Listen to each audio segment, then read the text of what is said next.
잃는 건 집은 몇 달을 고민하지만 주식은 불과 몇 분 만에 사들이기 때문이라고 일침을 날렸는데요. 투자에 대한 고민이 깊어질수록 성공으로 향하는 발걸음은 가벼워지고 투자 성공이라는 목적지가 가까워진다는 사실 알고 계신가요? 매주 여러분의 고민에 깊이를 더하는 와우넷 1타 투자 멘토, 시황 및 수급 분석, 기술적 분석의 대가 조일교 대표님 모셨습니다. 대표님 강의 먼저 듣고 이어지는 대담에서 남은 이야기 나눠보겠습니다.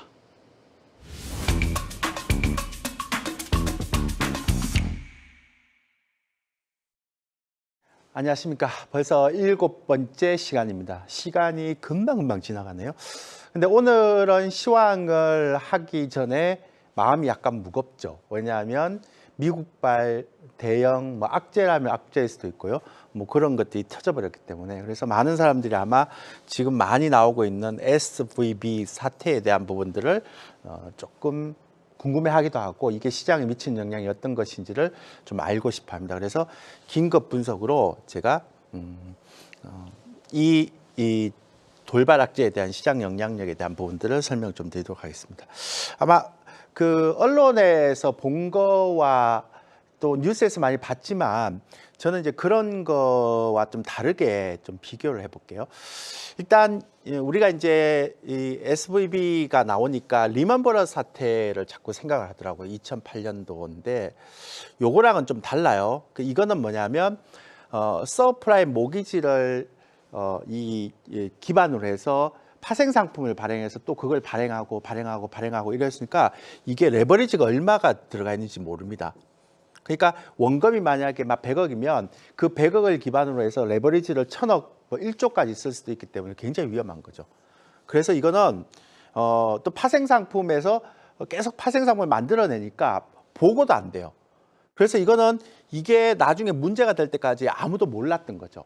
결국 문제가 터지니까 정부에서도 수습을 할 수가 없어서 리먼 브러더스 사태를 그냥 리먼 브러더스를 퇴출시키는 그런 형태지만 이 SVB 같은 경우는 거의 미국 국채, 거의 안전하다는 미국 국채를 많이 갖고 있었죠. 그래서 근본적으로는 다릅니다. 근데 다른데 또 같은 게 있습니다. 그건 나중에 제가 말씀드리겠고요. 근데 제가 이거를 왜 얘기를 하는가 하면 리먼 브러더스 사태를 터지고 나서 미국의 대형 은행의 자본은 건전성이 굉장히 뛰어나게 됩니다. 이건 지금 미국의 16위잖아요. 그러니까 대형 은행은 아니죠.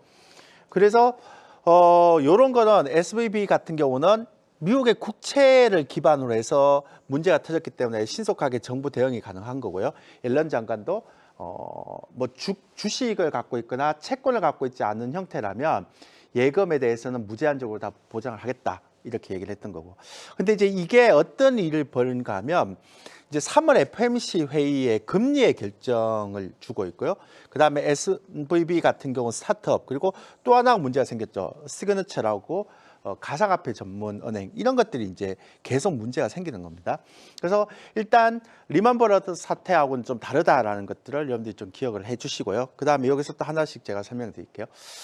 자, 이게 뭔 얘기인가 하면 얘들이 예를 들어서 이제 VC라고 얘기해서 벤처 캐피탈이라고 얘기하는데 이제 보통 벤처 기업들, 스타트업 기업들을 투자해서 그걸 키워서 그다음에 나스닥에 상장해서 그러한 역할을 하는 그런 전문 은행이죠.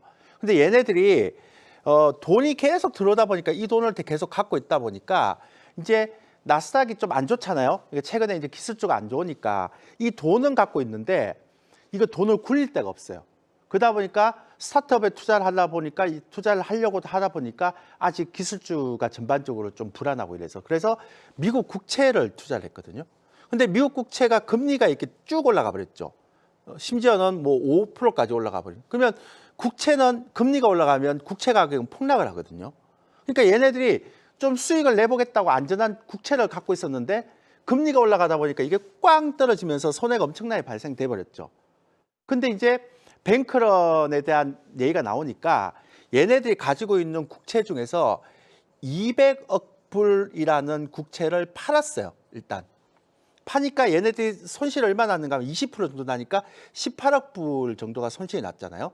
그래서 요 18억 불에 대해서 얘네들이 뭐라고 얘기하는가 하면 얘네들이 투자해서 나스닥에 상장시킨 회사도 있고 투자를 해서 키워놨던 회사들한테 야 내가 너네들 투자해서 키워줬으니까 지금 우리가 위험하니까 요 손실분에 대한 요것만 우리가 증자를 할 테니까 이 증자에 참여해 라고 얘기했는데 그 기업들 중에 아무도 증자에 참여를 못한 거예요. 그래서 실질적으로 파산이 돼버렸죠. 그럼 이걸 통해서 우리는 뭘 할 수 있는가? 그러니까 이 스토리가 중요한 게 아니고요. 이걸 통해서 우리는 뭘 할 수 있는가가 중요하죠. 저는 이걸 보면서 어떤 제가 생각을 했는가 하면 굉장히 중요한 제가 그 생각을 했죠. 지금은 그만큼 스타트업이라든지 아니면 기술주들이 자금이 말랐다는 거예요. 이건 정말 위험한 상황이거든요. 그러니까 당장은 리먼브러더스 사태처럼 그렇게 퍼져가는 것들을 막을 수는 있겠지만 근본적으로는 이 자금에 대한 부분들을 해결이 안 되잖아요. 그럼 앞으로 스타트업 기업 나오든 기술 기업이 나오든 그쪽으로 자금이 계속 안 좋아지면 그쪽에 있는 기업들이 도산이 될 거 아니에요. 작은 기업들이 뭐든. 그러면 거기에 있는 사람들이 다 실업이 될 테고 그러면 그것들이 고용지표를 급격하게 약화시키면서 소비가 또 둔화되고 그러면 실물 경제로 번질 가능성이 굉장히 높죠.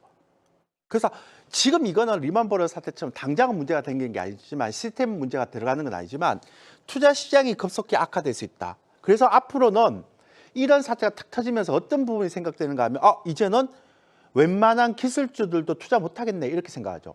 그래서 정말 안정성 있고 미래 성장성 있는 스토리, 실적 기업들 이런 쪽으로만 계속 돈이 몰리겠죠. 그러니까 안 망하는 기업들. 그러니까 예전에는 저 정도면 안 망했어 라고 생각하는 기업도 다시 보겠죠. 그러니까 이런 문제가 터지니까 어때요? 최근에 코스닥의 개별 종목들이 엄청나게 떨어져 버리잖아요. 위험해. 이렇게 된 거죠. 그래서 아마 앞으로 이 종목 차별화 장세가 굉장히 심화될 것 같다 생각됩니다. 그러면 이제 연준의 입장에서 어떻게 해야 됩니까? 이거 잘못하다면 큰일 나겠는데? 그래서 통화정책에서 3월 달에 50bp를 인상하려고 그러는 거를 어떻게 해요? 25bp밖에 인상을 못 하겠는데? 그러면서 당연히 통화정책의 이슈는 희석이 돼버리고 경기에 대한 이슈가 재부각이 돼버리는 거죠.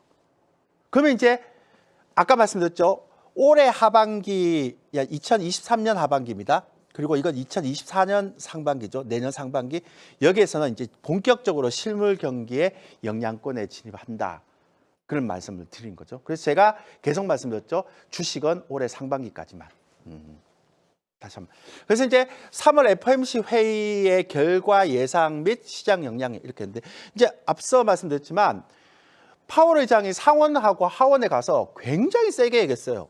기준금리 이렇게 하겠다, FOMC보다 증가하겠다, 인플레이션 목표 2%를 향한 멀고도 험난할 것이다, 긴축 요구하면 속도 붙일 것이다. 상원에서 이렇게 얘기하고 하원에서도 가서 금리 인상폭 미정이지만 종전 전망치보다 높을 거다. 그리고 페드의 출입기자 닉 티밀하우스도 보면 50% 인상 모른다. 앞으로 된 지표 봐야 된다. 이런 얘기를 막 했는데 갑자기 이렇게 터져버리니까 이제 어떻게 되는가 하면 골드만삭스에서는 3월 금리 아예 인상을 못한다. 그리고 5월, 6월, 7월 달 각각 25% 인상한다. 도이치뱅크는 페드가 추가 금리 인상 않고 금리 인하를 한다. 이거 좀 오바죠. 도이치뱅크 항상 그랬어요. 도이치뱅크는. 그다음에 너무나도 금리 인상 못한다. 그리고 넷웨스트도 보면 페드는 3월 금리 못 올릴 것 같다. 그러니까 분위기가 금리를 못 올릴 것 같다 확 변해버리는 거죠. 어떻게 SVB라는 그 하나 때문에 시장이 이렇게 바꿔버려요. 그러니까 이념물 국채가 하루 만에 30년 만에 최대 폭의 하락해버리는 거죠. 그래서 이제 고용지표가 좋게 나오든 아무것도 필요 없어요.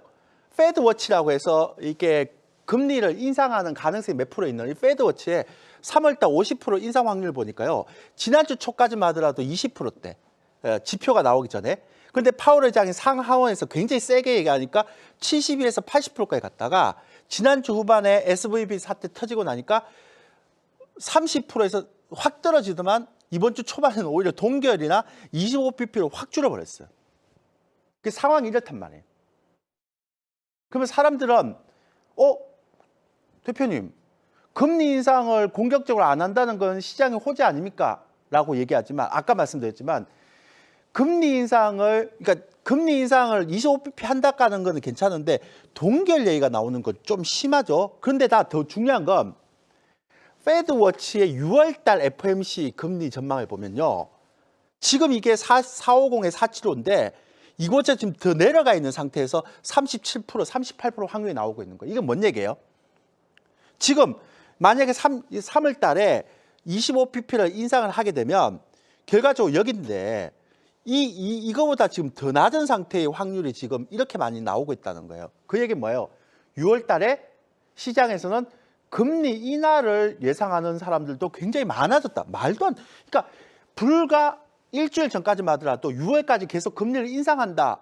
파월 의장도 상원이나 하원에 가서 계속 금리를 인상한다 그러는데 페드워치는 6월 달에 금리를 인하하는 확률을 이렇게 높게 잡아놔 버렸단 말이에요. 시장이 이렇게 변했어요. 근데 그러면 어떻게 이렇게 할 겁니다. 대표님. 아니 금리 인하하면 좋은 거 아니에요? 왜요? 왜요? 금리 인하 왜 좋아요? 금리 인하하면 뭐 돈을 푸는 거니까 좋은 거 아닌가요? 큰일 날 일입니다. 왜냐하면 페드나 파월 의장이 상원이나 하원에서 인플레이션 때문에 금리를 인상 못한다. 당분간 굉장히 높은 금리를 유지할 것이다 라고 생각을 했는데 갑자기 금리 인하를 굉장히 전격적으로 한다는 건 시장이 뭐라고 받아들일까요? 뭐지? 경기가 생각보다 너무 안 좋은 거 아니야? 이렇게 받아들인단 말이에요. 그래서 뜬금없이 금리를 인하하게 되면 시장은 폭락을 하게 되죠. 저는 페드워치가 나오는 6월 금리 인상 전망이 현실 안 되기를 저는 굉장히 바라는 사람 중에 하나죠. 이해되시죠? 예. 자, 미국 국채 금리인데요. 2년물이 4%까지 떨어졌어요. 그러니까 불과 지난주까지는 5%였거든요. 하루 만에 1987년 이후에 블랙 먼데이 이후로 최대폭으로 하락을 했습니다. 자, 이렇게 되면 어떻게 되세요? 미국의 달러가 굉장히 약세로 전환되죠. 제가 요 얘기는 하려면 되게 많은데요. 제가 2주 동안 나오면서 계속 그 얘기했죠. 미국이 왜 자꾸 금리를 올릴까? 왜냐하면 이 물가가 470, 그러니까 단기적으로 475pp를 올렸는데도 불구하고 물가가 6%밖에 안 내려가면 이거는 전망이 잘못된 거잖아요. 이거는 수요에 따른 게 아니라 공급에 따른 인플레이션이기 때문에 이거 금리 올려서 될 일이 아니거든요. 그럼 어떻게 해야 돼요? 제가 계속 2주 동안 얘기했던 것처럼 우크라이나하고 러시아하고 전쟁을 그만둬야 되죠. 그 다음에 중국하고 무역 전쟁을 종식시켜갖고 공급망 중심의 물가를 낮춰야 될 거 아니에요. 근데 그거를 안 하고 있어요. 중국하고는 더 세게 가고 있고 우크라이나하고 러시아는 계속 우크라이나 지원해 주면서 장기적으로 가고 있어요. 왜 이렇게 한다고 했습니까? 강달러 정책을 통해서 미국에 투자되는 자금들을 빠지지 않게 하겠다라는 게 미국의 전략이라고 했죠. 그래서 이런 전략을 통해서 이런 전략을 위해서 금리를 계속 올린다 그랬는데 결국 제가 이거 2주 동안 뭐라고 했습니까? 이거 나중에 심각한 후유증이 올 것이다 그랬죠. 그 후유증의 첫 번째가 뭡니까? SVB가 되는 거죠. 결국은 못 버텨갖고 이런 식으로 부작용이 나타나잖아요. 저는 당장은 미국 정부가 이거를 막을 수 있겠다고 생각하지만 올해 하반기는 자꾸 이런 후유증이 나오면 못 막는다고 생각합니다. 그리고 사실 금융위기보다 더 힘든 건 뭐예요? 실물위기죠. 그래서 저는 올해 하반기가 참으로 걱정이 많이 됩니다. 자, 그래서 이제 시장 수급에 대한 분석과 상반기 시장 전망에 얘기를 하면 이것도 문제예요. 제가 이것도 계속 2주 동안 얘기했죠. 신용융자가 2조를 넘었어요. 보세요. 작년부터 신용융자가 이렇게 많이 증가된 적이 있습니까? 한 번도 없었어요. 이렇게. 근데 2월 달 3월 초에 코스닥 시장이 너무 좋으니까 개인들이 신용을 써서 이렇게 그러니까 작년에 손실 났던 걸 한번 복구해 보겠다고 이렇게 신용이 많이 들어왔는지 모르겠지만 제가 계속 말씀드리죠. 신용이 들어오면 항상 뭡니까? 한번 하락 변동성이 크게 나온다 그랬잖아요. 조심하라고 제가 계속 말씀드렸죠. 근데 1조도 아니고요. 2조예요, 2조. 근데 SVB 사태 때문에 그 약한 고리인 개별주 위험하죠. 신용 때문에 위험하죠. 두 번이 위험해졌어요, 지금. 그러면 당분간 코스닥 개별주 좀 피해야 되겠죠? 자, 코스피 수급은 안 줄어들어요. 그러니까 코스피에서 외국인들이 사는 종목들은 시장이 떨어져도 덜 피해를 입는다는 거예요, 이 얘기는. 근데 코스닥은요, 어차피 1분기에 산 게 3,700억밖에 안 돼요. 근데 기관은 2조를 팔았어요. 그래서 제가 말씀드렸죠. 코스닥에 들어오는 종목들은 외국인이 아니라 스마트머니라고 했죠. 그래서 이 스마트머니가 언제 팔지만 잘 보면 된다. 근데 아마 스마트머니가 조만간에 팔 것이다. 왜? 신용장고가 2조가 넘었기 때문에. 변동성을 주면서 스마트머니가 그 시장을 하락 변동성을 이용할 것이다 라고 했는데 정확하게 그렇게 되죠. 좀 이따 제가 오늘 테마주 얘기하는데 테마주 얘기할 때 요거 설명드릴게요. 자, 그리고 이제 지수대별 코스피 수급은 안 봐도 될 것 같고요. 코스닥 수급은 보면 개인들이 9,000선에 9,500선에서 이만큼 많이 갖고 있어요. 작년에 8조 6천원. 근데 7,780에서 820선에 다시 2조 사고 있습니다. 즉 2021년, 2022년, 2023년 3년 동안 개인들이 코스닥은 단 한 번도 판 적이 없습니다. 오직 코스닥 종목만 계속 들어가는 거예요. 근데 거래소는 팔고 있잖아요. 그리고 작년에 2022년도에는 삼성전자하고 삼성전자 우선주를 제외하면 코스피는 매도거든요. 그러니까 작년에도 매도, 삼성전자 물론 빼야 되겠지만 올해도 매도. 근데 코스닥은 뭡니까? 작년에도 매수, 2021년에도 매수, 지금도 매수. 그러니까 수급이 코스피랑 완전히 다르다라는 것들을 여러분들이 생각하시면 될 거예요. 자, 시장 분석. 그래서 코스닥 시장에 이제 수급 왜곡 현상이 일어나죠. 단기 신용 잔고가 급증하고 있고, 그 다음에 스마트머니가 주도하는 시장에서 스마트머니가 이익 실현하게 되면 굉장히 많이 떨어지겠죠. 그래서 외국인들은 코스닥 잘 안 산다. 기관은 대규모 매도하고 있다. 그러니까 스마트머니 장세이기 때문에 단기 신용장고 급등했을 때 하락 변동성이 언제든지 일어날 수 있다. 그리고 3월 조정 시 종목 교체해야 된다. 왜? SVB 사태로 인해서 이제는 좀 약한 고리에 있는, 그죠? 약한 고리에 있는 그런 기술주 그리고 개별주들은 굉장히 힘들 수 있다. 앞으로는 특히 재무가 안 좋은 묻지마 투자 이런 종목들 2월달 3월 초까지 올라갔지만 이제는 안 된다. 자, 그러면 이제 정말 좋은 종목들로만 종목 차별화 장세가 계속 심화되겠죠. 좀 이따가 제가 테마주 중에서 어떤 테마는 진짜고 어떤 테마는 가짜인지를 얘기해 드릴게요. 그리고 이제는 코스닥보다는 코스피의 핵심 우량주가 더 주목을 받을 수 있다. 성장성이나 미래 스토리나 실적이 되는. 왜?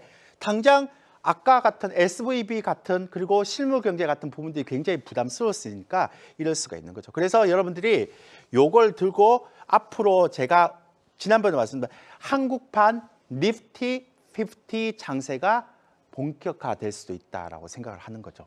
그래서 저는 여러분들이 이제부터 6월이 될지 모르겠지만요. 6월까지일지 5월까지 모르겠지만 요걸로 인해서 제가 코스피 고점도요 좀 낮춰야 될 것 같아요. 그러니까 이전에는 한 2,700선까지 얘기했는데 요거는 제가 조만간에 코스피 고점도 좀 낮출게요. 다음 주에 와서 낮추겠습니다. 그래서 어쨌든 그러니까 이제는 사람들이 굉장히 강하고 굉장히 신뢰성 있는 종목들만 그리고 굉장히 튼튼하고 우량한 종목들만 모일 것이다. 그래서 코스닥의 종목들도 이제는 정말로 강력한 모멘텀을 가지지 않는 종목들은 실질적으로 쉽지 않을 것이다. 그래서 코스닥의 단기 신용 잔고가 증가됐기 때문에 개별 종목의 하락 변동성이 확대될 거고요. 코스피 우량주가 오히려 더 관심을 갖게 될 거예요. 그러니까 주도주의 흐름 변화가 주목이 될 것 같고 코스닥보다는 이제 코스피 쪽으로 조금 매기가 확산될 가능성이 있다. 그리고 코스닥이 간다 하더라도 이제는 예전처럼 묻지마로 막 다 가는 시장이 아니라 정말 좋은 종목만 갈 거다. 그래서 박스권 장세 속에 종목 차별화 장세. 그래서 2,300 초반에서 2,600선 초반 낮췄습니다. 2,600 초반으로. 그리고 한국형 니프티 50 장세. 그러니까 니프티 50 장세라는 건 가는 종목만 계속 가는 장세. 그러니까 시장이 조정 보인다 하더라도 조정 좀 보였다가 또 가는 종목, 조정 보였다가 가는 종목. 그러니까 안 되는 종목들은 계속 고점과 저점이 낮아지고 떨어지고 되는 종목들은 고점과 저점이 계속 높아지는 형태의 흐름이 가겠죠. 그래서 그러면 거래소 우량주는 어떤 게 있느냐? 저희가 6강 됐잖아요. 주주가치에 대한 거. 제가 6종목 얘기했죠. 모르신 분은 지난 강의 보시면 되죠. 그래서 그런 거 위주로 보시고요. 그리고 또 외국인들이 매출을 많이 하는 종목 위주로 보시면 될 것 같습니다. 그런데 어쨌든 지금 단기 신용잔고가요 2조 2천억까지. 그러니까 지난주까지만 해도 1조 7천억이었는데 한 주 만에 5천억이 올라왔어요. 좀 심하지 않습니까, 여러분들? 개인 투자자들? 예. 좀 심하잖아요. 여러분들 한 주 만에 어떻게 5천억이 올라옵니까? 그러니까 여러분들이 코스닥이 너무 좋다 그러니까 계속 그쪽으로 사는 거예요. 그러니까 이것 때문에라도 개별 종목 하락 변동성은 굉장히 심하게 될 것 같고 이럴 때는 코스닥 개별 종목들 좀 조심해야 됩니다. 그래서 그런 것들을 좀 생각을 해보시고요. 당분간은 이 조정이 끝나고 나더라도 종목에 대한 선별 작업은 반드시 필요할 것 같다라는 게 제 생각입니다. 자, 오늘은 여기까지 하겠습니다. 안녕하세요. 조일교 스페셜의 조민재입니다. 미국 토크쇼의 여왕 오프라 윈프리는 이런 말을 남겼습니다. 나는 어떤 미래가 펼쳐질지 모르지만 그 미래를 누가 결정하는지는 알고 있다. 이 명언을 투자에 적용해보면요. 시장 상황이 어떻게 흐르든 성공은 결국 나 자신에게 달려있다는 의미인데요. 시황 및 수급 분석, 기술적 분석의 대가 조일교 파트너와 함께 어떤 시장에도 굴하지 않는 투자 성공의 신화, 이제는 여러분의 손으로 직접 써보시기 바랍니다. 여러분의 차트를 붉은 빛으로 물들일 깜짝 선물도 준비되어 있는데요. 지금 방송 화면에 QR코드를 찍어보세요. 주식과 파생 교육 VOD부터 핵심 자료집까지 알찬 혜택이 준비되어 있으니 지금 바로 함께 하시기 바랍니다. 조일교 파트너와 함께하는 스페셜 클래스, 그럼 계속해서 만나보시죠. 네, 오늘은 SVB 실리콘밸리 은행 파산 사태부터 3월 FOMC 회의가 미칠 시장 영향력까지 짚어주셨는데요. 대표님, 오늘은 어려운 시장 상황에서도 이 투자를 이어나가시는 시청자분들을 위해서 또 알짜배기 주제를 준비하셨다고 들었어요. 그 알짜배기이긴 한데 타이밍이 별로 안 좋아요. 네. 왜냐하면 오늘 준비한 게 급등 테마주 섹터거든요. 네. 근데 이제 급등 테마주 섹터가 지금 상황에서는 좀 안 맞잖아요. 근데 네. 안 맞는 게 아니라 어떻게 생각해 보면 여러분들이 조금 더 눈여겨볼 수 있는 그런 포인트가 많이 있을 것 같아서 네. 오늘은 퍼펙트 타이밍 실전편 급등 테마주 сек터 이렇게 준비했습니다. 예. 요즘 시장 상황이 너무 위험하니까요. 네, 네. 예.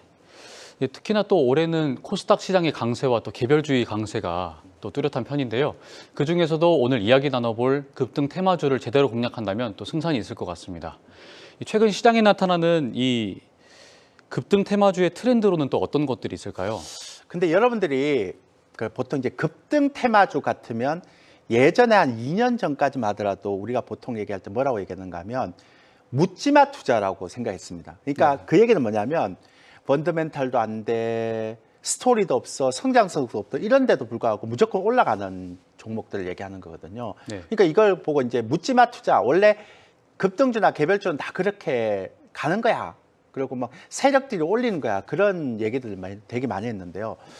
작년부터 이게 바뀌기 시작했습니다. 트렌드가. 그래서 준비한 자료 보시면 아시겠지만 예. 예전에 테마는 어떻게 갔는가 하면요. 보시면 아시겠지만 잡주라고 했습니다. 예. 그러니까 잡스러운 주식을. 그러니까 아무런 것도 없으니까 그냥 잡주라고 얘기했겠죠. 네. 그다음에 세력주라고 얘기했습니다. 그러니까 그 얘기는 뭐냐면 이만큼 근본 없는 주식들이 막 올라가는 거죠. 그러니까 이런 건 이제 시장이 좀 소강 상태거나 틈새 테마로 부각되는 거예요. 그래서 네. 이제 보통 이런 거 올릴 때 세력들이 재료를 만들어서 주가를 올리는 흐름이다 이렇게 얘기를 했고요. 그래서 펀더멘탈보다는 거래량 등의 기술적 분석이 중심이다 이렇게 얘기를 했습니다. 물론 이제 올해도 그렇지 않는 건 완벽하게 그렇지 않는 건 아닌데, 네. 근데 이런 게 올해 바뀌기 시작했어요. 그러니까 올해 급등주 테마주의 흐름들이 가장 정책적인 건 뭐냐면 페드가 너무 공격적인 긴축 통화 정책을 하고 경기가 침체되다 보니까 예. 그 경기 침체와 강력한 통화 정책을 피하는 강력한 모멘텀이 있는 거, 그리고 미래 성장 스토리가 있는 거, 그리고 차별화된 트렌드가 있는 거, 그리고 주가 차별화 장세를 주도하는 이런 종목들이 올라가는 거지 예전처럼 묻지마 투자, 진짜 듣보잡 주식들이 막 올라가는 걸 급등 테마주라고 하진 않습니다. 네. 그래서 저는 이런 트렌드가 아마도 굉장히 오랜 동안 지속될 것 같다. 언제까지? 경기에 대한 침체가 끝나기 전까지는. 네. 그래서 이제 여러분들이 급등 테마주 그러면 저 사람 뭐 급등 테마주 한다 그러면 세력들이 가지고 노는 종목 하네 이렇게 생각하지 말았으면 좋겠습니다. 왜냐하면 그렇게 생각하다가는 정말 큰일 날 수 있는. 그러니까 트렌드가 급등 테마주에 대한 트렌드가 예전하고는 너무나 많이 바뀌었다. 최근에. 그리고 특히 작년 하반기부터 올해까지 굉장히 많이 바뀌었는데 이런 트렌드는 제가 볼 때 한 2년은 갈 것 같다라는 게 제 생각입니다. 이 예전 트렌드와 다르게 한동안은 강력한 모멘텀이 있는 종목이 아니면 조심해야 될 필요가 또 주의해야 될 필요가 있겠습니다. 이 이전의 급등 테마주의 특징을 잘 분석해 두어야만 향후 나타날 수 있는 급등 테마주도 예측할 수 있다는 말씀 같은데요. 이 본격적인 분석에 앞서서 이 2022년 하반기에 나타나는 급등 테마주 특징부터 한번 살펴볼까요? 그리고 방금 얘기했지만 왜 저희가 이런 것들을 왜 앞으로 나올 걸 왜 얘기 안 하고 왜 지난 하반기에 나왔던 종목들을 분석하는가를 먼저 알기 위해서 예. 앞으로 나왔던 걸 예측하기 위해서는 지난 하반기에 작년 하반기 그리고 올해 상반기에 어떤 트렌드의 종목들이 소위해서 급등 테마주, 주도주가 되었나를 살펴보는 게 가장 중요한 것 같습니다. 왜냐하면 예. 과거 데이터와 트렌드를 분석해야지만 미래의 데이터와 트렌드가 나오는 거 아니겠습니까? 그래서 그런 부분이 굉장히 중요하다고 생각하고요. 예. 그래서 2022년 하반기에 일단 급등 테마주, 이 그냥 주도주라고 얘기할게요. 이 주도주를 분석하면 어떤 게 되는가 하면 일단 보세요. 예. 처음에 2022년 하반기 A그룹 어떻게 되는가 하면 방산조의 상승이었습니다. 그러니까 러시아하고 우크라이나가 전쟁이 딱 일어나니까 예. 갑작스럽게 전쟁이 일어나잖아요. 그리고 여기는 또 바다가 아니라 내륙이잖아요. 그러니까 다른 국가 같은 경우는 전쟁이 항상 대치 국가가 아니었던 상황이기 때문에 뭐 무기를 주문하면 만드는데 한 달이 걸려요. 근데 우리나라는 항상 준비가 되잖아요. 예. 그러니까 이게 K방산이 가성비도 좋고 성능도 우수하고 예. 그다음에 가장 중요한 건 바로바로 만들 수 있어요. 그렇군요. 그러니까 그때 전쟁이 일어나서 인플레이션이 아무리 높게 가든 긴축을 아무리 강력하게 하든 예. 전쟁이 일어나서 전쟁 관련주가 올라가는 건 아무 영향이 없잖아요. 예. 그러니까 이게 전쟁 관련주가 막 올라가 버린 거예요. 그러니까 이걸 뭐라 그러니까 강력한 모멘텀, 실적 이렇게 되는 거예요. 그렇군요.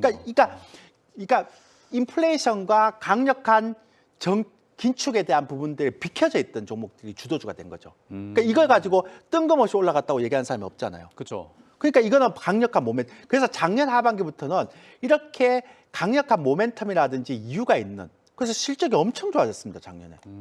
계속 무기를 팔았으니까. 예. 그 두 번째 볼까요? 네옴시티 관련 쪽인데요. 네. 작년에 중국과 유럽이 미국이 굉장히 공격적으로 금리 인상을 하고 물가가 많이 올라가다 보니까 중국하고 유럽이 성장률이 계속 떨어졌어요. 그리고 유가는 어떻게 됐습니까? 러시아하고 우크라이나하고 싸우니까 유가가 급등했죠. 예. 그럼 유가가 급등하면 수혜를 보는 국가는 뭐밖에 없어요? 중동이나 사우디밖에 없죠. 그렇죠. 러시아는 수혜를 볼 수 있지만 전쟁을 하는 당사자이기 때문에 막 제재가 들어가니까 수혜를 못 보잖아요. 예. 그러니까 이제 그때는 어떻게 됩니까? 사우디가 주도하는 네옴시티 관련주들이 막 올라가는 거죠. 왜? 대안은 고유가로 돈을 버는 사우디 말고는 대안이 없다. 예. 이러니까. 그러니까 요즘 왜 잔잔해진지 아세요? 이제 유럽이 막 올라오고 중국도 이제 리오프닝하고 이러니까 예. 상대적으로 사우디 말고도 다른 쪽에 좀 모멘텀이 생기잖아요. 그러니까 사우디만 있었던 독보적인 존재가 좀 떨어지는 거죠. 예. 그래서 이거는 그렇게 보면 되는데요. 저는 볼 때는 단기 재료는 아니고 중기 재료인 것 같아요. 왜냐하면 앞으로 또 경기가 안 좋아지면 미국, 유럽 다 안 좋아질 텐데 네. 사우디는 유가로 돈을 많이 벌었으니까 또 나중에 경기가 침체가 되면 사우디는 유가가 떨어지면 먹고 살 게 없잖아요. 예. 그러니까 빨리 유가에 의존하는 산업 구조에서 다른 걸 의존하는 산업 구조로 바꿔야 될 거 아니에요. 예. 그러니까 네옴시티는 항상 이제 계속 이제 어떤 그 이슈가 없으면 한 번씩 쫙 올라왔다가 또 떨어지고 올라왔다 떨어지고 이렇게 하겠죠. 단 신선하진 않죠, 재료가. 예. 이미 한번 나왔으니까. 한번 나왔으니까. 근데 이게 끝난 재료는 아니잖아요. 예. 그죠? 그래서 그리고 이제 기존에는 한미글로벌이나 코론글로벌이나 히름이었는데 이것도 주도주가 바뀔 수 있어요. 그래서 네옴시티는 예. 어차피 경기가 안 좋아지면 유가가 떨어질 거고 유가가 떨어지면 사우디는 먹고 살 게 없기 때문에 예. 사우디가 이제 또 다른 산업을 투자를 해야 되잖아요. 예. 근데 이거는 끝나지 않았지만 계속 잔잔하게 남아 있는 테마다 이렇게 보시면 되겠죠. 예. 그리고 세 번째 이제 네. 하반기 세 번째 보면 2차 전지 배터리하고 소재주의 태동기라고 제가 얘기했습니다. 작년 하반기는. 예. 왜냐하면 뭐만 갔는가 하면 금양하고 LG에너지 솔루션만 갔습니다. 둘 다 1등주였죠, 작년에. 예. 근데 이건 왜 그런가 하면 미국이 중국의 전기차를 경제하기 위해서 IRA 법안을 통과했어요. 그러니까 뭐냐면 미국 내 공장을 갖고 있는 기업들만 미국 내에서 보조금을 받고 팔 수 있다 이렇게. 예. 사실은 한국을 키워주려는 게 아니라 예. 중국이 미국으로 들어오겠습니까? 안 들어오죠. 그러니까 중국을 견제하기 위한 형태의 흐름이었죠. 그래서 작년에 하반기에 그 시장이 떨어지는 와중에서도 이런 금양이나 LG에너지전이 홀로 막 갔던 거죠. 그래서 경기 침체 국면에 강력한 성장 모멘텀이 있고 그다음에 반도체가 그때 업황이 원체 안 좋으니까 반도체의 대안업 쪽으로 부각된 거죠. 그리고 2차 전지는 누구밖에 없어요. 한국밖에 없잖아요. 그렇죠. 다른 거 경쟁력보다는. 그러니까 글로벌 경쟁력도 우위에 있고 이런 형태의 흐름들이 지금 작년 하반기에 일어난 거죠. 근데 작년 하반기에 우리가 딱 보니까 어때요? 뜬금없는 주식 있나요? 다 모멘텀이 있었어요. 강력한 모멘텀. 그러니까 특히 인플레이션이라든지 그다음에 긴축에 다 피해가는 모멘텀이 있었잖아요. 이렇게 바뀐다고요, 작년에. 그러니까 앞으로 여러분들이 급등주나 테마주 그러면 옛날에 묻지마 투자하는 시대는 끝났고 이제 본격적으로 어떤 모멘텀과 어떤 강력한 성장 스토리가 있는지를 살펴봐야 되는 시대가 이제 본격적으로 온 거죠. 그러니까 이제부터 우리나라에서 급등주 테마주는 세력들이 하는 테마가 아니다. 종목이 아니다.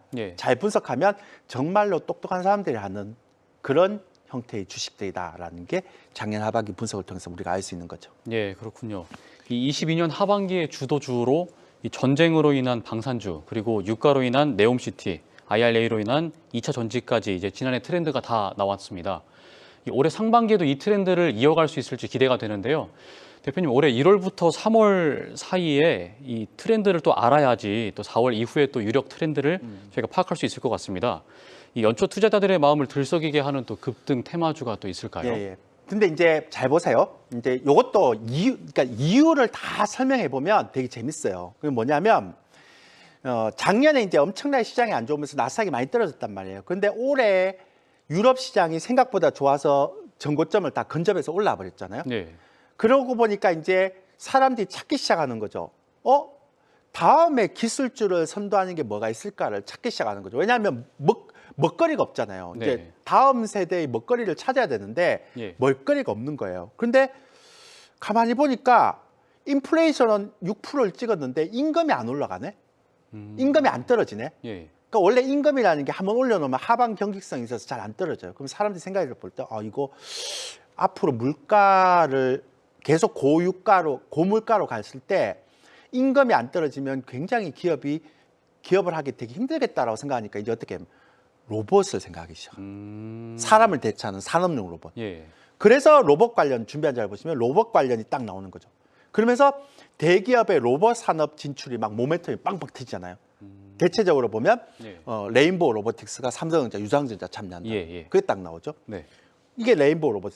그리고 마이크로소프트에서 구글이 가지고 있는 알파고보다 훨씬 더 뛰어난 뭐가 나왔습니까? 챗 GPT가 나와버려요. 그러니까 이거는 만약 다른 데서 했으면 모멘텀이 안 되는데 마이크로소프트가 챗 GPT를 해버리니까 구글은 가만히 있겠습니까? 그렇죠. 구글도 하겠죠. 그러니까 이제 앞으로는 AI 싸움이 벌어지겠구나라는 생각을 해버리니까 AI가 와 이제 지금 대세가 됐구나. 이러니까 상반기에 로봇하고 AI가 가버린 거예요. 그러니까 대충 이해가 되시죠? 무슨 이미 얘기인지. 국내 기업들도 많이 뛰어들었잖아요. 근데 이제 문제는 좀 죄송한데요. 로봇이나 AI는 제가 보기에 그냥 강력한 기대감이고 실적이 나오는 게 아니잖아요, 아직까지. 그리고 마이크로소프트가 챗 GPT를 했지만 국내 기업의 AI가 그게 얼마나 빨리 영향을 받을지, 그다음에 로봇이 얼마나 빨리 받을지. 삼성전자가 유상증자에 참여했다는 이유만으로 가기는 좀 그렇잖아요. 그래서 올해 1월, 3월 달에 올라갔던 로봇이나 인공지능, 챗 GPT를 기반한 그러니까 인공지능은 제가 볼 때는 약간의 그런 거품이 낀 게 아닌가 그런 생각을 하게 됩니다. 그렇게 또 보시는군요. 그렇게 하죠. 그럼 두 번째를 한번 보세요. 두 번째 이제 상반기에 올라가는 게 보면 2차 전지와 폐배터리거든요. 근데 작년에는 금양이나 LG에너지솔루션이 딱 이렇게 두 개만 올라갔는데 올해 1월 달에 작년 4분기 실적 발표 딱 나타났어요. 근데 현대차 그룹하고 2차 전지가 실적이 너무 좋은 거예요. 그러니까 어떤 일이 벌어졌는가 하면 이거 뭐야? 금리를 이렇게 올리고 인플레이션 이렇게 하고 긴축을 이렇게 했는데 2차 전지 그러니까 소재나 이런 쪽이 실적이 엄청 올라오네. 이거 전기차가 빨리 대중화되는 게 아닌가? 그러면서 올해는요. 작년에는 금양만 올라갔는데 올해는 에코프로부터 시작하고 에코프로 BM까지 소재주가 급등해 버린 거죠. 심지어는 소재주만 급등하는 게 아니라 폐배터리까지도 급등해 버린 거죠. 예. 왜냐하면 전기차가 빨리 대중화되는데 실질적으로 그거를 배터리를 그렇게 많이 이렇게 수요를 공급을 못 해주면 폐배터리라도 이렇게 해갖고 재생해갖고 써야 된다 이렇게. 네. 그래서 이렇게 되고요. 그다음에 테슬라가 전기차 가격을 경기가 안 좋다 보니 인하시켜 버렸잖아요. 네. 그러다 보니까 전기차 가격 인하시키면 사람들이 전기차를 더 많이 사겠죠. 네. 그러다 보니까 2차 전지 소재가 더 필요하겠죠. 또 그렇게 영향이 네. 되시는군요. 그리고 이제 글로벌 완성차 시장이 그동안은 이제 내연기관차를 하다가 올해 들어서 전기차 시장이 막 뛰어드는 거예요. 본격적으로. 그러니까 이제 2차 전지가 막 올라가는 거죠. 그러니까 여기는 실적도 잘 나왔죠. 그다음에 미래 성장 스토리도 있죠. 강력한 모멘텀도 있죠. 이렇게 네. 되니까. 그래서 저는 너무 많이 올라가서 얘 같은 경우는 좀 쉬는 그런 눌림목이 기간 조정이 나온다 하더라도 네. 아까 AI나 로봇이던 조금 오버한 모멘텀이라면 2차 전지 소재나 폐배터리는 좀 오버한 모멘텀은 아닌 것 같다. 왜냐하면 미국의 전기차 비중 미국의 전기차 비중이 16%, 우리나라 전기차 비중 몇 프로인지 아세요? 7, 8%밖에 안 됩니다. 아, 그래요? 네.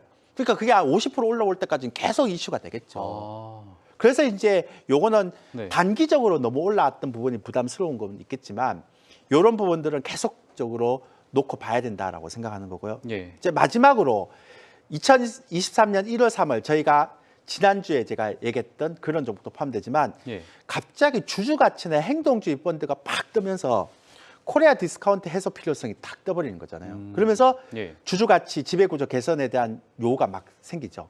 이게 왜 이렇게 생겼는가 하면 LG화학이 LG에너지 솔루션을 분할하면서 인적 분할을 해야 되는데 물적 분할을 해버렸죠. 그리고 LG에너지 솔루션을 상장하면서 신주를 발행해서 가버렸죠. 그러니까 그러면 개인 투자자들의 입장에서는 기존에 LG화학을 갖고 있는 개인 주주들 입장에서는 LG에너지 솔루션을 한 주도 못 받잖아요. 네. 얼마나 억울한 겁니까? 그래서 제가 방송 나와서 얘기했죠.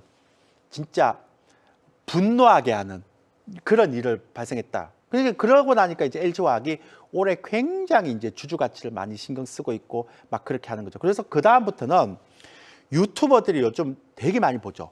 예. 뭐 다른 영향력 있는 유튜버가 있잖아요. 경제 관련 유튜버도 많고요. 정말 그리고 예. 예전에 경제 관련 유튜브를 안 보는데 요즘은 사람들이 엄청 많이 보죠. 그쵸. 전 국민들이 다 주식에 손해가 나 있어서 그런지 몰라요. 예. 근데 그 유튜버들이 꾸준하게 얘기하는 게 코리아 디스카운트를 해소하려면 주주 가치나 지배 구조를 개선해야 되는데 이거는 네. 주주총회 가서 우리 소액 주주들이 욕을 해야 된다.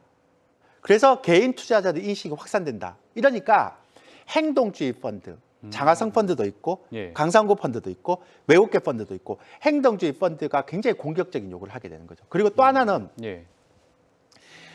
금감 원장이 이렇게 자산운용사 모아놓고 이제는 자산운용사들도 그 운영에 대해서 책임을 져야 된다. 예. 그 얘기는 뭐냐면 예전에는 주가만 올라가고 떨어지고 이런 걸 했지만 이제는 그거 아니고 그 기업에 대한 주주 가치도 신경을 써야 된다. 그러면 이제 연기금도 그렇게 해야 될 거 아니에요. 예. 압박을 하게 되면. 그래서 이제 그렇게 했던 올라갔던 게 SME가 현대차 그룹이고 개별 종목들 얘기를 하지 못하니까. 그러니까 올해에는 AI, 로봇, 그다음에 2차 전지, 소재, 배터리, 폐배터리 그리고 주주가치, 행동주의 펀드 이런 걸 다 이렇게 쭉 생각해 보니까 다 필요한 거였잖아요. 그렇죠. 그러니까 이런 것들 보면 이제 작년 같은 경우는 인플레이션이 너무 심했고 그러니까 막 계속 긴축을 강하게 하다 보니까 네. 그 인플레이션에 반대했던 수혜보는 그러니까 소위해서 방산 아니면 네옴시티 예. 아니면 2차 전지 중에 실적 정말 잘 나오는 금양, LG에너지 솔루션 이런 거지만 올해는 이제 조금씩 금리를 인상을 많이 못할 것이다라는 얘기가 나오니까 2차 전지 소재, 폐배터리 그다음에 아까 말씀드렸지만 AI, 로봇, 그다음에 주주가치, 행동주의 펀드 이렇게 나오는 거잖아요. 그쵸. 그러니까 시기마다 조금씩 바뀌는 거죠. 그러니까 이런 트렌드를 분석을 해놔야지만 여러분들이 앞으로 나올 것도 예상을 할 수 있다. 이렇게 그러니까 대충 흐름을 예. 보면 어떻습니까? 옛날처럼 묻지마 투자들이 올라갈 수 있는 건 없죠. 그렇죠. 거의 뭐 아까도 말씀드렸지만 무조건 강력한 모멘텀 아니면 그 시기에 벗어나 있는 수혜를 보는 업종 이런 것들이 가겠죠. 예. 그러니까 앞으로는 급등주 테마주를 세력에 올리는 묻지마 투자 이렇게 생각하시면 낭패입니다. 예. 이렇게 그렇군요. 과학적으로 분석해서 예. 접근해야 되는 게 맞다라고 보시면 될 것 같습니다. 예, 이 작년 하반기 2차 전지 테마주 그리고 폐배터리까지 말씀을 해주셨고 이런 유행들이 지금 이어져 있는 가운데 로봇하고 AI가 거품이 좀 꼈긴 했지만 주목할 만한 급등 테마주로 또 부상을 하겠군요. 근데 이제 빠지지 않고 투자자들이 관심 섹터로 등장하는 분야가 또 있습니다. 그 부분에 대해서 질문을 드리고 싶은데요. 연일 뉴스에 오르는 이 SM 같은 엔터주가 또 있잖아요. 네. 이 엔터 섹터라든지 애프터 팬데믹으로 인한 리오프닝 그리고 관광, 헬스케어 등의 전망은 또 어떻게 보십니까? 일단 아까 말씀드렸지만 AI나 로봇 같은 경우는 2월 달하고 3월 달 좀 올라갔는데 제가 약간 거품이 있다 그랬죠. 그죠? 그러니까 아직 시기적으로 좀 많이 남아 있기 때문에 저는 AI나 로봇은 제가 볼 때는 그렇게 여러분들한테 권해주고 싶은 형태의 섹션은 아닙니다. 그렇다고 해서 뭐 여러분들 알아서 하시면 합니다. 왜냐하면 제가 다 맞는 건 아니니까요. 그쵸. 근데 방금 얘기했던 것처럼 예, 많은 사람들이 리오프닝을 얘기를 하더라고요. 근데 네. 저는 리오프닝에 대해서 예전에도 그렇고 지금도 그렇고 그렇게 좋게 안 봅니다. 왜냐하면 중국의 성장률이 떨어지기 때문에 중국은 그래서 소비를 통해서 이제 부양을 시키려고 하거든요. 근데 제가 볼 때는 소비가 부양을 시키려면 경기가 좋아야 되는데 지금 중국의 경기가 안 좋아요. 부동산도 최악이고. 예, 그러면 생각해 보세요. 우리 김명건 MC 같으면 예, 정부에서 소비를 하라 그러더라도 내가 주머니 사정이 안 좋으면 소비를 적극적으로 하겠습니까? 못하죠. 그러니까 중국 소비 관련주가 지금 강력하게 못 가는 거예요. 아, 그렇게 보시면 됩니다. 그러면 제가 볼 때 4월 달, 6월 달에 어떤 섹터가 갈지 궁금하지 않으신가요? 너무 궁금합니다. 그렇죠. 예, 그러니까 제 예상이니까 일단 후보군을 한번 볼게요. 예, 일단은 올해는 제가 볼 때 주주총회 시즌이 끝나고 나면 지배구조나 주주가치 이슈는 계속적으로 이슈가 될 것 같아요. 예, 왜냐하면 많은 사람들이 외국인 투자자들이 한국을 보면서 그러죠. 한국은 정말 저평가된 국가다. 예, 근데 뭐가 문제인가 하면 옛날에 한국의 코리아 디스카운트는 뭐냐 하면 북한 지정학적 리스크를 얘기했거든요. 근데 최근에 한국의 가장 디스카운트 요인이 뭐냐 그러면 주주가치 지배구조였거든요. 예를 들어 보세요. 예, 작년 LG화학이 천인공로알 물적 분할해버렸죠. 예, 말도 안 되는. 그러니까요. 그리고 올해 또 보면 현대차 그룹이 굉장히 주주 가치를 하고 있지만 아직도 현대차 그룹이 지배 구조를 완성시키지 않았어요. 예, 삼성그룹만 완성시켰지 현대차 그룹은 아직 완성이 안 됐거든요. 그러니까 곳곳에 보면 지배 구조나 주주 가치가 굉장히 아직 저평가돼, 그러니까 안 돼 있어요. 배당도 굉장히 OECD 국가 중에 거의 뭐 미치고요. 그다음에 미국 같은 경우는 자사주를 매입해서 소각을 하거든요. 그러니까 우리나라는 자사주를 그냥 매입해서 갖고 있어요. 그게 무슨 주주 가치인가요? 소각을 해야 주주 가치지. 그러니까 그런 것들이 아마 조만간에 계속 나올 수 있을 것 같아요. 그래서 이런 주주 가치나 지배구조 이슈 관련주는 앞으로도 계속 봐야 될 것 같고요. 그다음에 한번 보세요, 여러분들. 전기차는 계속 좋아지겠지만 아까 말씀드렸지만 작년에도 소재가 가고 이제 배터리가 가고 폐배터리가 가고 이러면 이제 전기차가 앞으로 별로 이제 계속 대중화된다는 얘기잖아요. 예, 그럼 우리 김명건 MC 같은 경우는 전기차를 막 타고 가는데 주변에 전기차 충전 인프라가 거의 없어요. 그럼 어떻게 해요? 충전 인프라 빨리 해야 되겠죠. 그렇죠, 그렇죠. 그래서 충전 인프라 관련주로도 순환매가 돌 수 있다라고 네. 얘기하시면 되고요. 그다음에 전기차는 내연기관차하고 달라요. 계기판이 없어요. 전부 다 계기판이 뭡니까? 컴퓨팅 시스템으로 되어 있어요. 예, 그래서 전장 부품 이런 것들 굉장히 관심 있게 봐야 됩니다. 앞으로는 전기차가 대세가 된다면. 예, 그다음에 자율주행차 같은 경우는요. 그러니까 내연기관차, 휘발유차 같은 경우는 자동차 부품이 엄청나게 많이 들어가 있지만 예, 전기차 같은 건 부품이 10분의 1로 줄어들어요. 예, 그 대신 배터리가 엄청나게 많이 이렇게 들어가죠. 크게 들어가죠. 네, 근데 그 전기차의 가장 중요한 건 PCB입니다. PCB.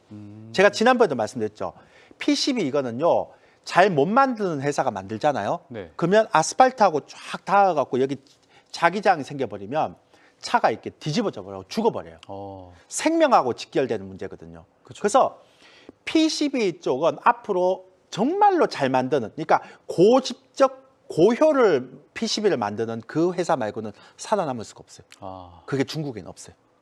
한국만 있어요. 그리고 그러니까 한번 보세요. 근데 그런 것들이 뭐 낯서는 거 보면 좀 좋은 종목만 얘기 드릴게요. 현대오토웨버, 삼성전기, 일본의 무라타 제작소, 사마콘덴스 이런 것들이죠. 예, 그다음에 인플레이션 감축 법안. 어차피 대세긴 하죠. 지금 좀 쉬어야 되니까. 그러니까 태양광, 수소 연료전지, 풍력 관련주. 그 제가 대표적인 종목들만 하나씩 사놨어요. 이런 것. 그러니까 이런 것들이 굉장히 이제 중요한 형태인데 태양광 같은 경우는 보세요. 태양광이나 이런 건 하나솔루션 같은 이제 이거는 기업 분할하겠지만 지금 기업 분할에서 거래 정지가 됐어요. 인적 분할입니다. 그래서 요거는 미국에 100% 다 투자를 해놨거든요. 그래서 하나솔루션, 현대에너지솔루션 이런 것들은 미국의 IRA 법안하고 이제 굉장히 형태고 수소전지는 연료전지 두산표세, 풍력은 이 세 개밖에 없어요. 요렇게 해서 인플레이션 감축 법안을 좀 보면 될 것 같다라는 생각을 하고 있고요. 그 다음에 마지막으로 남은 게 언제까지 싸우겠어요? 그렇죠. 언젠간 종전이 되겠죠. 종전되겠죠. 그러면 종전 관련해서 또 한번 갈 수 있겠죠. 그리고 아까 네옴시티는 제가 말씀드렸죠. 끝나지 않는 큰 테마는 아니겠지만 작은 테마. 그 다음에 차량용 비메모리 관련주. 우리가 지난번에 했죠. HPSP. 그러니까 비메모리가 차량용이에요. 비메모리도 그냥 다 보는 게 아니라 전기차 시대가 대세가 되면 차량용 비메모리. 그 다음에 컨텐츠 관련주는 제가 별로 좋아하진 않는데 그러니까 그래도 우리나라 컨텐츠 잘 만드는 회사들이 곽강을 받더라고요. 그래서 애니메이션 쪽엔 스튜디오 미러, 그 다음에 그 스튜디오 드래곤은 드라마 쪽 이렇게 되고 헬스케어는 원격 의료, 이건 윤석열 정부의 가장 최첨단으로 미는 형태고요. 그다음에 피부 미용, 클래시스. 이렇게 남은 테마 정도. 근데 뜬금없는 테마가 아니라 다 모멘텀을 가진 테마 요 정도 남아 있지 않을까라는 생각을 하게 됩니다. 물론 이제 여기에 들어가 있지 않는 종목들은 여러분들이 개별적으로 찾아주셔야 돼요. 왜냐하면 조금 시가총액 가벼운 종목도 우리가 방송에 얘기하면 좀 부담스럽거든요. 지금처럼 이럴 때는. 그래서 이런 것들을 여러분들이 조금 생각해 보시면서 하니까 제가 계속 정리하면 앞으로는요. 뜬금없이 가는 테마주 급등주는 없어요. 그렇죠. 다 이유가 있고 그리고 그 시대에 맞고 트렌드에 맞는 종목이죠. 그러니까 이거는 분석을 통해서 들어가야 된다라는 게 제 생각입니다. 네, 그러면 대표님 말씀해 주신 것처럼 이제 기업들은 주주 가치에 신경을 쓸 수밖에 없는 상황이 또 될 거고요. 그러면 이제 앞서 말씀해 주신 종목들 중에 이 섹터들 중에 또 저희가 주의해야 될 부분들이 또 있을 것 같아요. 시장 상황을 고려해 보면. 맞습니다. 근데 이제 아까 말씀드렸지만 SVB 사태가 터졌잖아요. 이게 이제 벤처 캐피탈하고 벤처 기업들 그다음에 이 보통 스타트 기업들을 많이 하는 건데 이렇게 이제 얘네들이 이렇게 자금 상황에 빠지면 이제 스타트업 기업들이나 벤처 기업들이 돈을 못 구해요. 그러면 기술주들이 상대적으로 굉장히 좀 힘들겠죠. 바이오도 보면 웬만큼 이렇게 실적이 나오지 않는 바이오들도 휘청휘청거리겠죠. 그러니까 제가 지금 이렇게 4월달에서 6월달까지 가능성 있는 종목들에 대한 부분들을 한 8가지 테마로 방금 얘기했잖아요. 우리 시청자분들도 말씀드렸잖아요. 근데 요 중에서 너무 회사가 안 좋거나 그다음에 시가총액이 너무 작거나 재무가 안 좋으면 지금의 SVB 사태에서는 굉장히 유동성 위기가 올 수도 있잖아요. 그러니까 가능하면 8개의 요 테마 중에서 좀 외국인들이나 기관들이 관심을 많이 보이는 종목들 중에서 재무가 좀 좋은 종목들, 그다음에 마켓쉐어가 좀 되는 종목들을 좀 했으면 좋겠어요. 그러니까 지금 유동성이 막 좋아지고 막 그리고 경기가 막 좋아지면 아무거나 해도 돼요. 그냥 테마주. 근데 지금 그런 상황이 아니잖아요. 그러니까 시장에서 보세요. 2차 전지 섹터만 계속 올리는 거예요. 왜? 사람들이 보기에는 2차 전지 섹터만큼 좋은 게 없거든. 그러니까 이제는 종목에 대한 쏠림 현상이 이렇게 막 나타난단 말이에요. 차별화 장사가 되다 보니까. 그러니까 제가 지금 부탁드리고 싶은 거는 이제는 좀 이상한 종목 말고 시가총액 작은 종목도 말고 정말 좋은 종목 있죠. 강력한 모멘텀이 있는. 그 중에서도 그 테마에 속하는 종목 중에서 좀 괜찮은 종목들, 시가총액도 좀 나름 좋고 실적도 잘 나오는 종목들을 좀 했으면 좋겠다라는 게 제 개인적인 생각입니다. 그러면 이제 오늘은 또 지난해 연말부터 올해 연초까지 또 투자자들의 마음을 들끓게 하는 급등 테마주와 또 특징들 그리고 트렌드를 분석하고 또 앞으로 나타나게 될 4월부터 6월까지 후보군도 함께 살펴봤습니다. 대표님 또 급등 테마주 위주로 또 정리를 하다 보니까 아쉽게 또 다루지 못한 그런 종목들이 많을 것 같은데요. 대표님 여기서도 끝이 아니겠죠? 매주 목요일 날 오후 저녁 9시에서 10시 그러니까 10시 반 사이 그때 아마 제가 또 와우넷 사이트에서 무방 Q&A를 합니다. 그때 와서 보시면 될 것 같고요. 그때 한번 다 같이 한번 얘기해 보시면 좋을 것 같아요.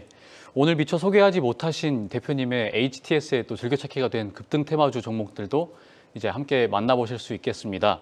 이 조일교 대표님과 함께하는 Q&A 라이브 방송 매주 목요일 저녁 9시부터 10시 30분까지 진행되고 있습니다. 오늘 소개해드린 섹터 종목 외에도 급등 테마주의 트렌드와 투자 전략에 대해서 공부하고 싶으신 분들 많으시겠죠. 이 와우넷 홈페이지에서 조일교를 검색해 보시면 와우넷 대표 투자 파트너 조일교 대표님과의 특별한 수업이 여러분들을 기다리고 있습니다. 대표님 오늘도 귀한 시간 내주셔서 감사합니다. 예, 감사합니다. 네, 조일교 스페셜 7번째 시간. 오늘은 급등 테마주의 특징과 트렌드, 앞으로 떠오를 유망 섹터와 종목에 대해 공부해 봤는데요. 남들은 모르게 남들보다 빠르게 더 큰 성공으로 향하는 길, 와우넷 스페셜과 조일교 대표가 그 이정표가 되드리겠습니다. 지금까지 한국경제TV와 와우넷 파트너 조일교 대표님과 함께했습니다. 저희는 다음 이 시간 다시 찾아뵙겠습니다. 시청해주신 여러분 고맙습니다.